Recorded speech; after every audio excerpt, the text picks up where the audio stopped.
오늘 말씀은 지성소와 성소로 이어지는 그 성막 내부 구조물에 대한 하나님의 말씀입니다.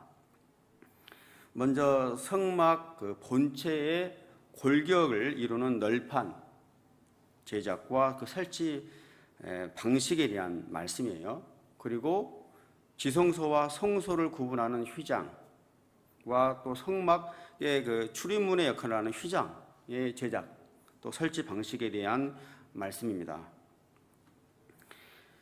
성막의 그 구조와 재료, 또 설치 방식에는 단순히 설계 차원을 넘어서 매우 특별한 영적인 의미가 있습니다.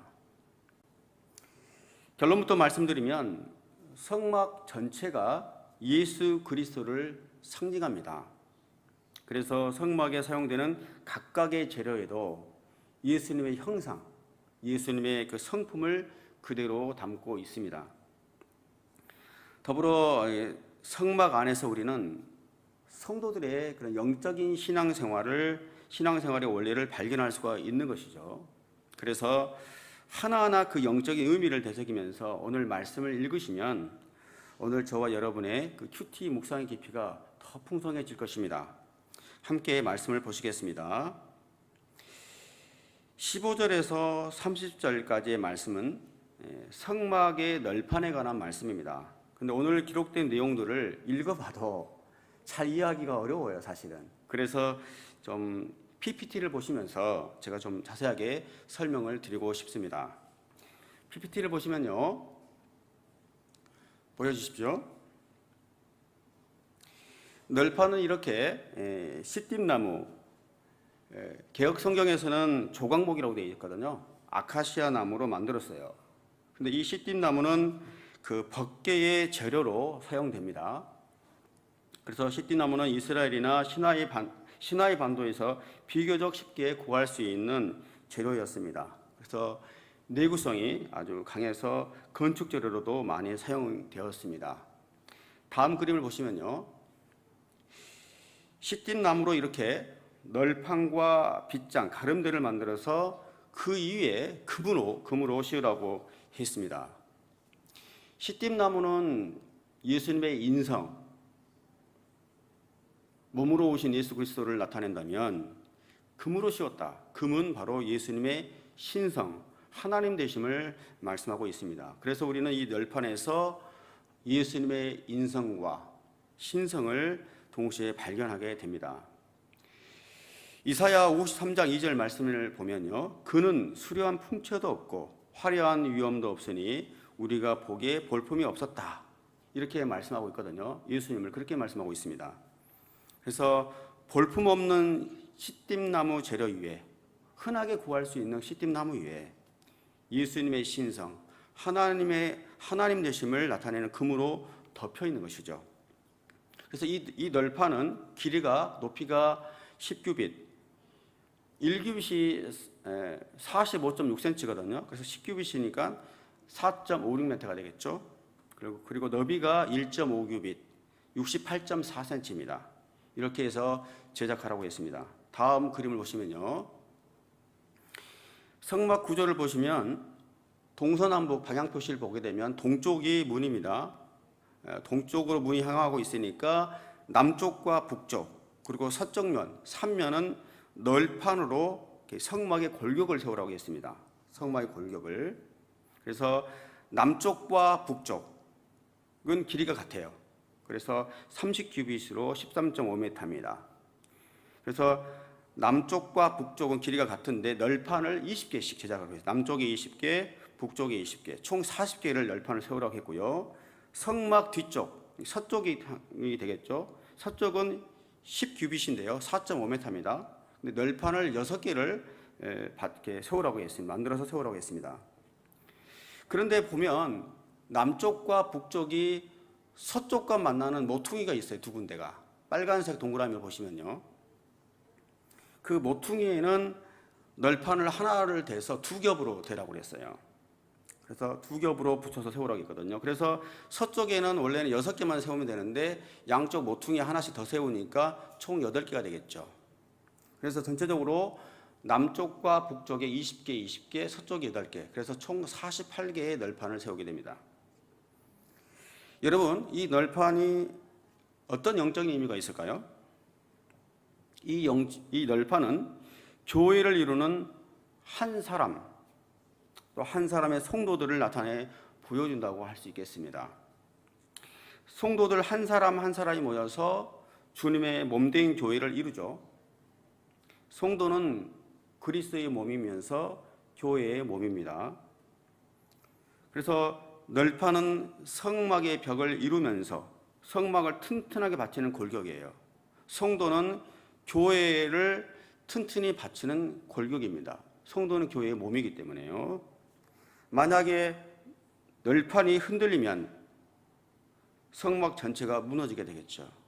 성도들이 연합하지 못하고 흔들리면 교회는 무너지게 되어 있습니다. 그래서 이 널판이 흔들리지 않도록 튼튼히 고정하기 위해서 하나님께서 바로 밑에 이제 은받침을 만들어서 받치고 옆으로 빗장을 만들어서 널판에 끼우라고 이렇게 말씀하십니다. 이 은받침과 빗장, 가름대에 대해서는 이후에 또 말씀을 드리겠습니다. 다음 그림을 보시면요. 널판을 자세히 한번 이렇게 보시면요. 밑에 보면 널판 밑에 보게 되면은 두 돌기가 나와 있어요. 촉이 나와 있어요. 노란색 동그라미요. 그래서 한 개의 널판에 이렇게 두 개의 돌기가 나와 있습니다.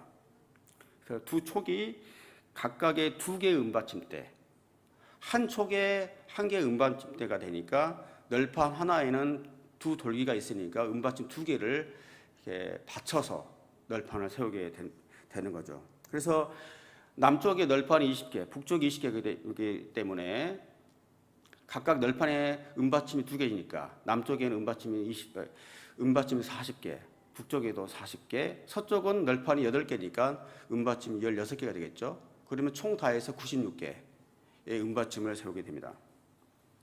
다음 그림을 보실까요? 이 은받침에서 우리는 무엇을 발견할 수 있냐면 영원히 변하지 않는 진리이신 예수님을 발견하게 됩니다. 은은 변하지 않죠. 은은 변하지 않습니다. 변하지 않는 그 진리이신 예수님, 그 이위에 널판, 성도들의 몸이 세워져 있어요. 그렇죠? 그래서 진리이신 예수 그리스도 이위에 우리 성도가 서 있는 거예요. 예수 그리스도 이위에 교회가 세워져 있는 것입니다. 성도가 예수 그리스도 이위에 바로 서 있지 않으면 광야의 거센 바람, 세상의 거센 풍파에 바로 쓰러지고 말 것입니다. 우리의 구원은 예수 그리스도 위에 서 있을 때만 온전한 구원이 보장될 수가 있어요. 예수 그리스도를 우리가 벗어나거나 또 헛된 진리 위에 서 있거나 우리의 힘과 노력 위에 우리의 믿음이 서 있다면 그 믿음은 구원과는 전혀 관계가 없다는 거예요. 그래서 우리의 구원은 예수 그리스도 위에 서 있을 때 구원을 받는 것입니다. 다음 그림을 보시면요. 자세히 좀 살펴봅시다.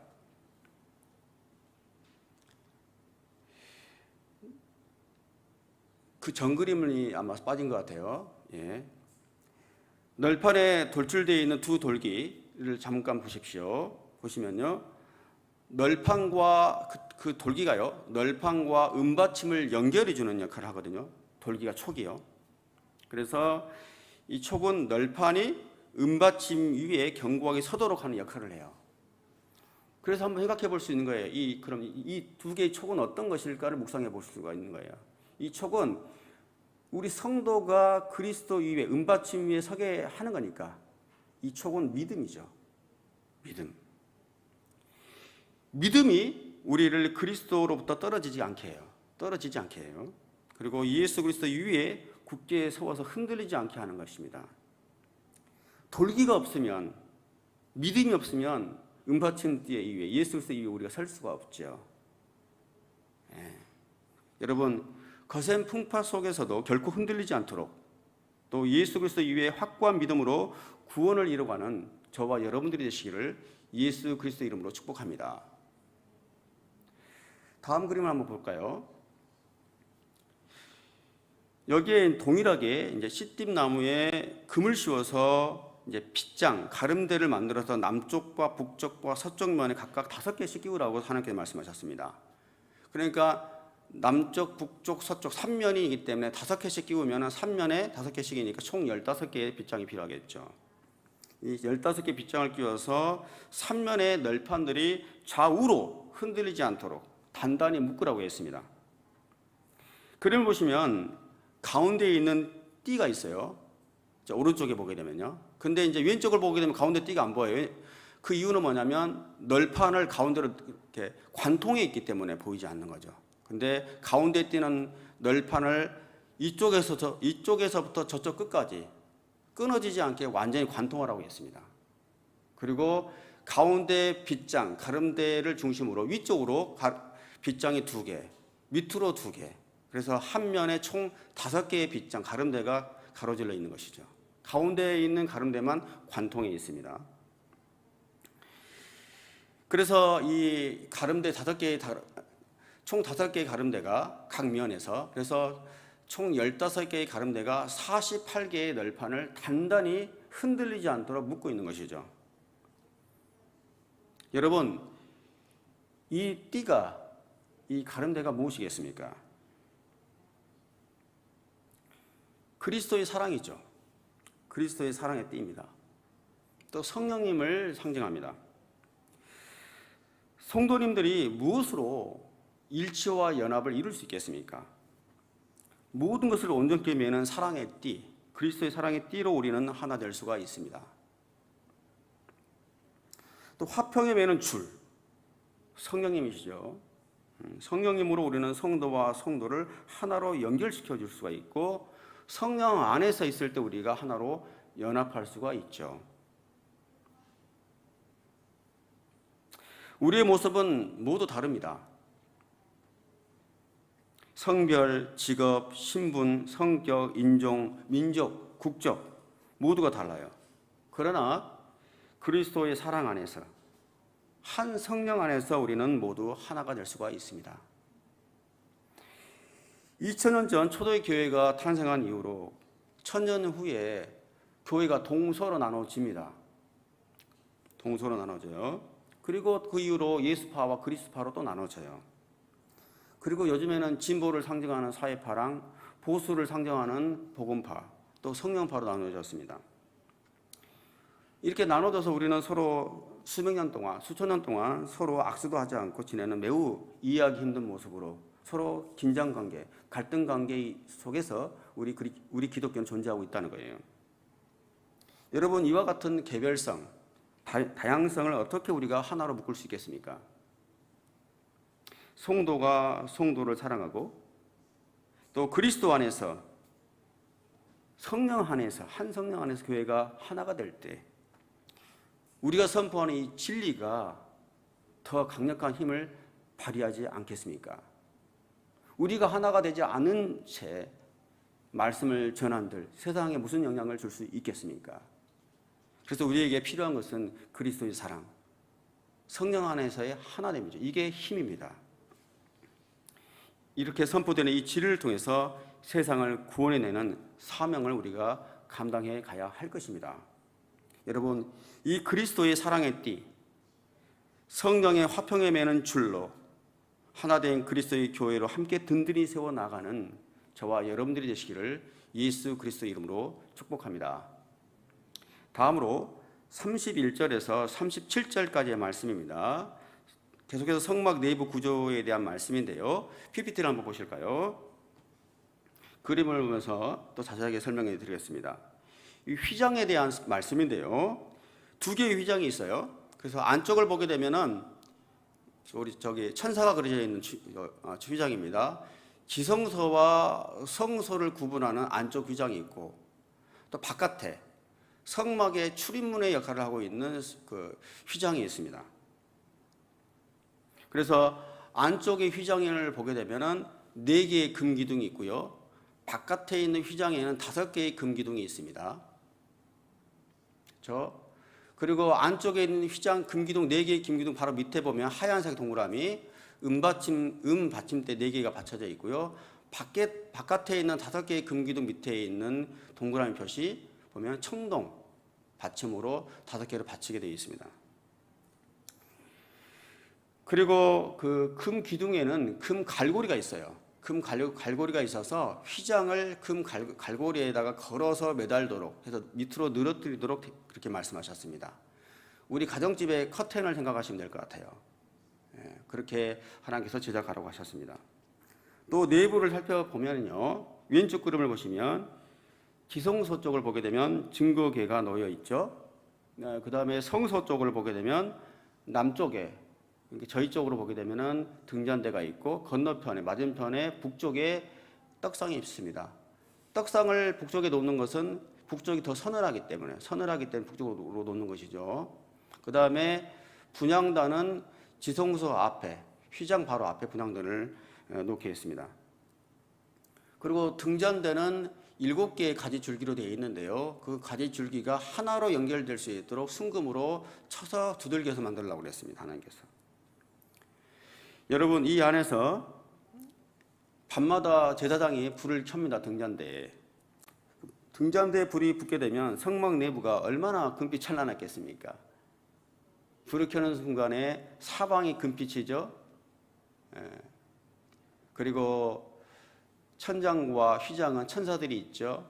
그러면 불빛이 비추었을 때 그 공간이 얼마나 거룩한 그 임재가, 하나의 임재가 느껴졌겠습니까? 다음 그림을 보실까요? 그래서 모든 기구들이 그 자체로 예수 그리스도의 형상을 나타냅니다. 등잔대는 빛이신 예수 그리스도죠. 그 다음 떡상은 참 생명의 빵이신, 생명의 떡이신 예수 그리스도죠. 그 다음에 분향대는 중보자 되신 예수 그리스도입니다. 물론 증거궤야 말씀이신 예수 그리스도를 상징할 것입니다. 이렇게 모든 기구들, 성막의 하나하나가 예수 그리스도의 성품, 예수 그리스도를 나타낸다는 것입니다. 다음 그림을 볼까요? 다시 똑같은 그림인데요. 특별히 휘장 부분을 보십시오. 가운데에 있는 천사가 그려져 있는 휘장을 보십시오. 이 휘장은 우리가 하나님 앞으로 나아가지 못하도록 가로막고 있어요. 이게 무슨 이야기냐면 성소에서 지성소 안을 들여다볼 수가 없어요. 엿볼 수가 없고 또 지성소 안으로 들어가지도 못해요.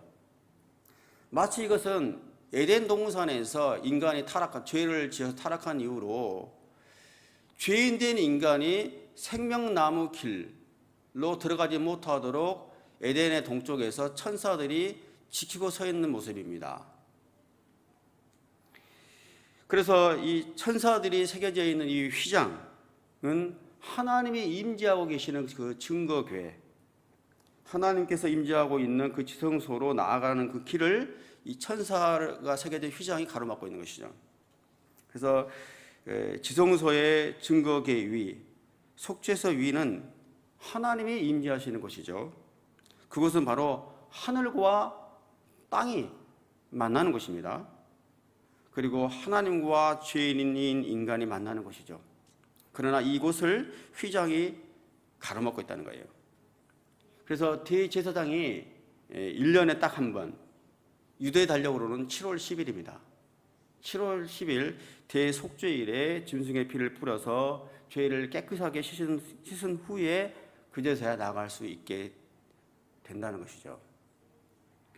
그림은 됐습니다. 그러나 여러분, 하나님께서 어떻게 하셨습니까? 십자가에서 예수님께서 그분의 육체가 찢겨지심으로 하나님과 우리를 가로막고 있는 이 휘장이 위에서부터 아래로 찢겨졌습니다. 휘장이 왜 위에서부터 아래로 찢겨졌을까요? 아래에서 위로 찢겨졌다면 아마도 사람들이 음모를 꾸며서 밑에서 잡아당겨 찢었다고 아마 그렇게 했을 것입니다. 그죠? 근데 휘장이 위에서 아래로 찢겼다는 것은 하나님께서 하셨다는 것을 보여주는 것이죠. 그리고 구원은 하나님께서 이루셨다는 것을 보여주기 위해서 위에서 아래로 찢겨진 거죠. 히브리서 10장 19절 20절 말씀. 그러므로 형제 여러분, 우리는 예수의 피로 인해 지성소에 들어갈 담대한 마음을 갖게 됐습니다. 그 길은 예수께서 우리를 위해 휘장을 통해 열어놓으신 새롭고 산 길입니다. 그런데 이 휘장은 바로 그분의 육체입니다. 히브리서 기자는 이 휘장을, 찢겨진 휘장을 예수의 찢겨진 몸으로 표현하고 있습니다. 여러분, 오늘도 예수 그리스도의 찢겨진 그 육체, 열려진 그 휘장을 지나 하나님의 은혜의 보좌 앞에 담대히 나아가는 저와 여러분들이 되시기를 예수 그리스도 이름으로 축복합니다.